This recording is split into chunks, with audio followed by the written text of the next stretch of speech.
আপনারা 5 স্টার হোটেলে ইফতারি কোথায় করলেন, কে আপনাদের চাঁদা দিল, সেই বিবৃতি সেটা আপনারা বিবৃতিতে জানান নাই।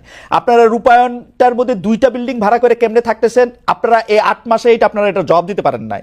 আপনাদের শোডাউন করলেন কোত্থেকে গাড়িতে, এটার জবাব আপনারা বিবৃতিতে দিতে পারেন নাই।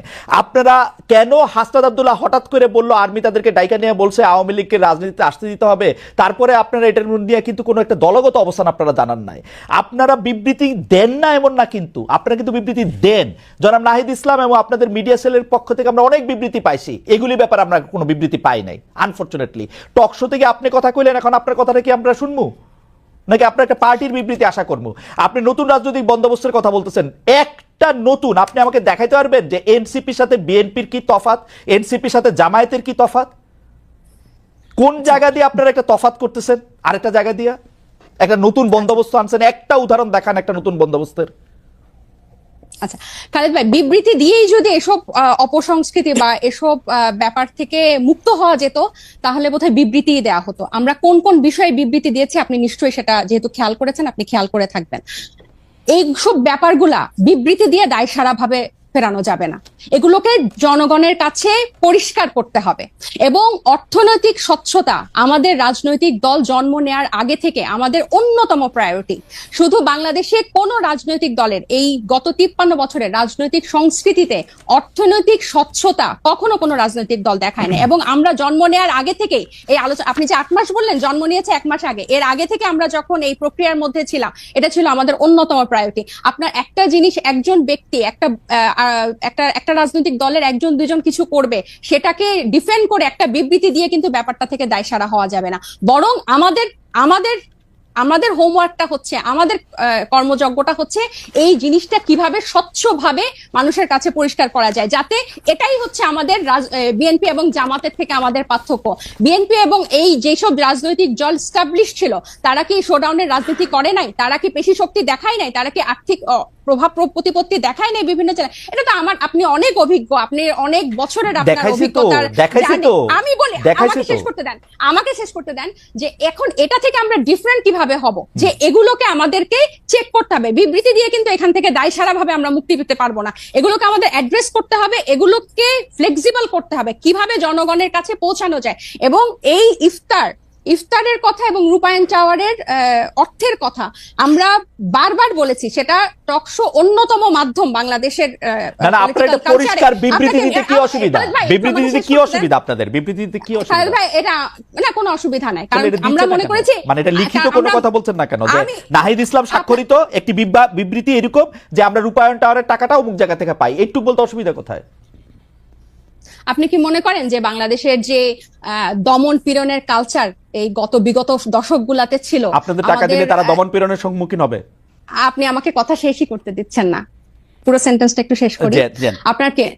আপনার কি মনে হয় যে দমন পীড়নের সংস্কৃতি বাংলাদেশের রাজনীতিতে ছিল, আপনি একটা রাজনৈতিক দলকে কারা অর্থ দিল, ডোনেশন দিল, সেটা প্রকাশ করার মতো পরিবেশ এই দেশে বিগত রাজনৈতিক দলগুলো সৃষ্টি করে রেখেছে?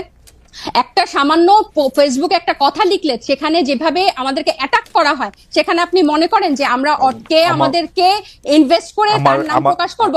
আর শুধু কি একটা রাজনৈতিক দল, শুধু এনসিপি?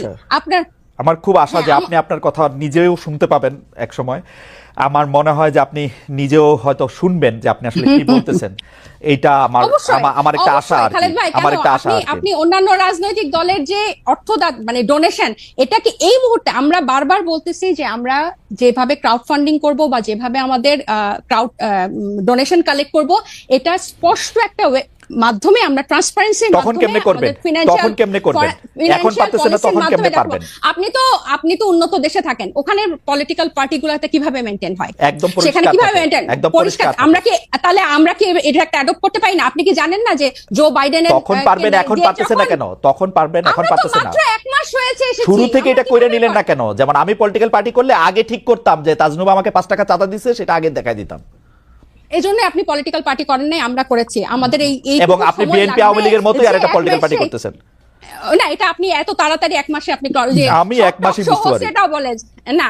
সবাই বলে যে morning show the, morning always not show the this. এবং আমি আপনাকে বলি যে আমরা জুলাই অগাস্টে গণ অভ্যুত্থান থেকে একটা রাজনৈতিক দল আসলো, এরপর জাতীয় নাগরিক কমিটি, এরপর হচ্ছে আমরা দল গঠনে কাজ দিলাম। এবং আমরা কিন্তু এখানে শুধু ছাত্রদের যে একটা অংশ তা না, এখানে কিন্তু সিভিল সোসাইটির একটা বড় অংশ কিন্তু এখানে যুক্ত হয়েছে। এবং আমি আপনার জ্ঞাতার্থে বলতে চাই, এই যে সিভিল সোসাইটির একটা বড় অংশ যে নাগরিক পার্টিতে যুক্ত হয়েছে, এখানে চিকিৎসক আছে, আইনজীবী আছে, ব্যবসায়ী আছে, এবং আমি একটু শেষ করি, এখানে কিন্তু প্রকৌশলী আছে, এখানে টিচার আছে, সাংবাদিক আছে, এবং তাদের একটা কিন্তু ফান্ড এখানে আছে। এবং একটা যখন কর্মসূচি হয় বা ইফতার হয়, এরকম একটা প্রোগ্রামে কিন্তু একটা বড় ডোনেশন বা আমাদের ওয়েলউইশাররা দিয়ে থাকেন। এখন এগুলো যে আমরা প্রকাশ করব, আমাদেরকে কিন্তু একটাই, বাংলাদেশের মতো অপসংস্কৃতির রাজনীতিতে জন্ম নিয়ে হুট করে যে আমরা এটা প্রকাশ করব, আপনি হয়তো 1 মাসে পারতেন, আমরা এটা পারি নাই, এটা আমাদেরকে সময় নিয়ে। ডক্টর জাবিন, আমি একটু বলি, ডক্টর জাবিন ঘোষণা দিয়ে যেমন ধরা যাক, আমার কিন্তু বিশ্বাস যে ডক্টর তাজনুবা জাবিনও এটার মধ্যে চাঁদা দেন, কারণ ডক্টর তাজনুবা জাবিনের এই চাঁদা দেওয়ার ক্ষমতা আছে, সামর্থ্য আছে, এবং তিনি সেটি দেনও। এটা প্রকাশ করলে মানে আমি দলটা করতে পারবো, দলকে আমি চাঁদা দিচ্ছি এটাও বলতে পারবো না, মানে এটা কেমন কথা?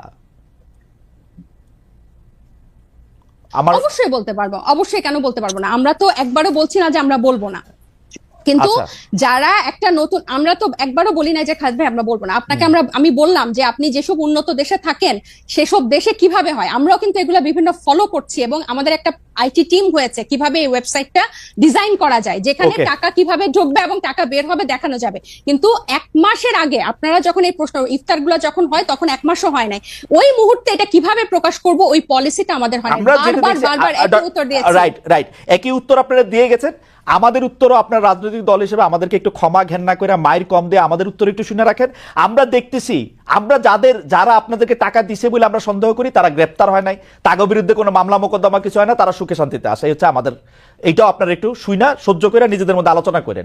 আমি একটু মনিয়াপার কাছে যাই। মনিয়াপা, আপনারা মানে আমরা 1 মাসের কম, মানে এদেরকে শিশুর চেয়েও কম বলা যেতে পারে রাজনৈতিক দলের বয়স হিসাবে, 1 মাস ইনফেন্সি, তাদেরকে যখন আমরা জিজ্ঞেস করি এই যে টাকা পয়সা কই পাইছো, ইফতার কেমনে করছো, আমি দেখতে পাই যে আপনারা খুব খুশি হন। কিন্তু আমরা যখন বলি জনাব তারেক রহমান লন্ডনে আসেন, তার ব্যয় কোথা থেকে নির্বাহ হইতেছে, গত 15 বছরে কোথা থেকে তিনি এই টাকা পাইছেন, আপনারা রাজনৈতিক দলগুলি কিভাবে ওপেনলি এই টাকাটা কিভাবে, মানে এনসিপি কিভাবে টাকাটা দেখাবে, এটা বিএনপি দেখাই দিবে তো যে ভাই এইভাবে টাকাটা দেখাবা তোমরা, এটা কি আপনারা দেখান কখনো?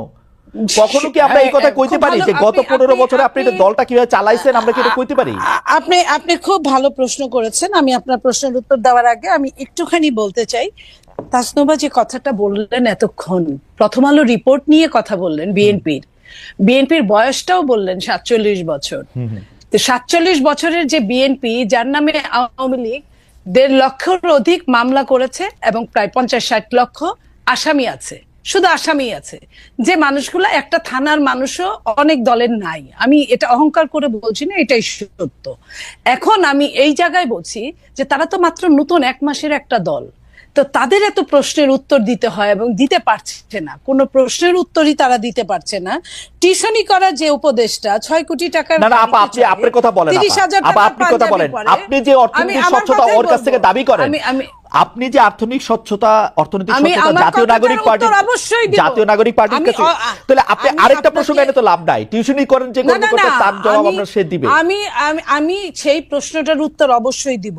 আমি বলি নাই যে কন্টিনেন্টালের 10টা হোটেল, কন্টিনেন্টালের 10টা রুম আটকায় রেখে 53 কোটি টাকা এই 1 মাসের একটা বাচ্চা দলের, শিশু দলের 53 কোটি টাকা, এই কথা সত্য না, এই কথা সত্য না, এটা বিএনপি প্রপাগান্ডা, এটা বিএনপি প্রপাগান্ডা। আমি এটাও বলি নাই, পত্রিকায় দেখেছি, আমি পত্রিকায় দেখে কথা বললাম। আমি এটাও বলি নাই যে পিজি হাসপাতালের 8টা 10টা রুম মাসের পর মাস আটকে রেখে, আপনার কি বলে কেবিন, আটকে রেখে, সেটা আমি কিন্তু এটাও বলি নাই যে আপনার এই যে প্রত্যেকেই চাঁদাবাজি করতে গিয়ে প্রত্যেকটা জেলায় বলতেছেন আপা, এগুলা আপা আপনি আপনার অর্থনৈতিক স্বচ্ছতার কথাটা বলেন আপা। আমি আমার অর্থনৈতিক স্বচ্ছতা, বিএনপি প্রত্যেক বছর বিএনপির যে অফিস আছে, অফিস থেকে এটার নির্বাচন কমিশনে একটা জবাবদিহিতা থাকে, এটা আমি দেখছি আপা। আপা এটা আমি আমি আপনাকে বলি, এটা আমি গত 27 বছর ধরে দেখে আসতেছি। এইটা একটা এমনই, মানে আমি এটা নিয়ে আর কোনো কথা বলতে চাই না, এটা আমি আপনাকে বলি যে বিদেশে, আমি আপনাকে বলি বিদেশি সংস্থার কথা যেরকম হইতেছে, আদর্শ সংস্থার কথা যেরকম হইতেছে, বিএনপির বর্তমান চেয়ারম্যান যে দেশে আচ্ছা, থাকেন সেই আমি দেশের আপনাকে- ওয়েবসাইটে ঢুকলে আমি- দেখা যায় কে ওটা- তাকে ওটা কত টাকা বাদ দিন। দিচ্ছে। আপনি আমি সেটা আপনাকে বলেন। আচ্ছা আমি আপনাকে একটা কথা বলি। জি আপা।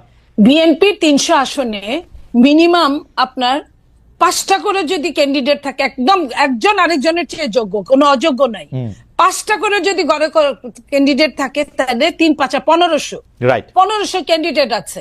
1500 ক্যান্ডিডেটের মধ্যে আপনি জানেন বিএনপির ম্যাক্সিমাম অনেক ক্যান্ডিডেট কিন্তু অনেক বাংলাদেশের শীর্ষ ব্যবসায়ী, সবচেয়ে ধনী, এবং রাইট। এবং দলীয়- আওয়ামী লীগের দলীয় আমলেও তারা চাঁদা খুব দিতে- দারুণ ব্যবসা করেছে, সেই জন্য শোনেন, তারা একটু কৃতজ্ঞ আছে আওয়ামী লীগের আপনি কাছে। এইখানে আপনি এখানে টিপ্পণী দিতেই পারেন, হ্যাঁ, আমি স্বীকার করি বাংলাদেশ এমন একটা দেশ যেখানে আপনার সব সময় সব জায়গায় জি আপা। আপনার কিছু না কিছু 1500 দালালরা থাকে, 1500 কিছু না কিছু 1500 মুনাফেকরা ক্যান্ডিডেট, থাকে। হ্যাঁ, 1500 ক্যান্ডিডেটের তো কথা বলছেন। আমি ওইটা বললাম। এবং হ্যাঁ।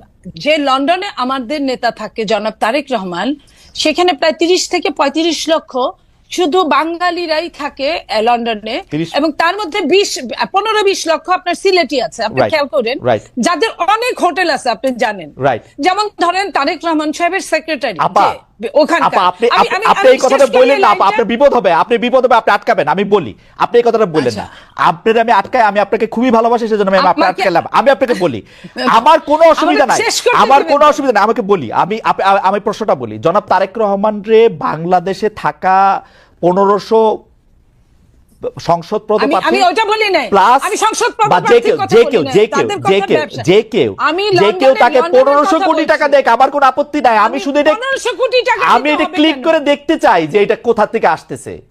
শোনেন, আমার দিতে হবে কেন? আমার যে নেতা, হ্যাঁ। আমি আমার নেতাকে পছন্দ করতেই পারি, আমার নেতার বিপদের সময় আমি তার পাশে দাঁড়াতেই পারি না? পারেন তো। এখানে কিন্তু কোনো নিষেধাজ্ঞা নাই, Right. এখানে কোনো নিষেধাজ্ঞা Right. নাই। এবং যারা সারা বিশ্বে বিভিন্ন জায়গায় ভালো ভালো জায়গায় আছে, তারা যারা বিএনপি করে, হ্যাঁ। তারা তার নেতার পাশে দাঁড়াতেই পারে। Right. আমি কিন্তু এই কথাটা বলছি।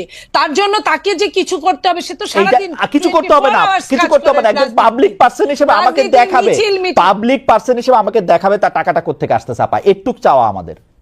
এটা আপনারা এক কাজ করেন, আপনারা সাংবাদিক, আপনারা আপনার মনে কি কখনো এই প্রশ্ন এসেছে?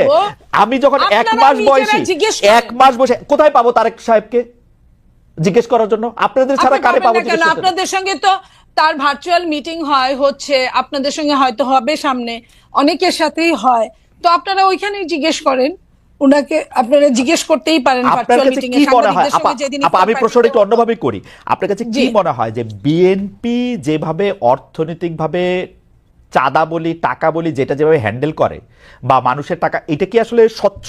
মানে দিস ইজ দ্য আইডিয়াল, এইটাই করা উচিত এনসিপি। আমি আপনাকে একটা কথা বলি, বাংলাদেশের যে সিস্টেম রাজনীতিবিদদের জন্য, রাজনীতির, আমি সত্যিকার মন থেকে বলছি আপনাকে, সেই সিস্টেম কোনোটাই ভালো নয়। যে বলেন না, পকেটের সংখ্যা যত বাড়ে, পকেট মারের সংখ্যা ততই বাড়ে। Absolutely. তো ওই পকেট মারের সংখ্যা বাড়াটা নেগেটিভ রাজনীতি, নেগেটিভ প্রতিযোগিতা, নেগেটিভ প্রশাসনিক কার্যক্রম, নেগেটিভ সবকিছু, এগুলা কিন্তু বাংলাদেশে কোনো তুলনাহীন হতে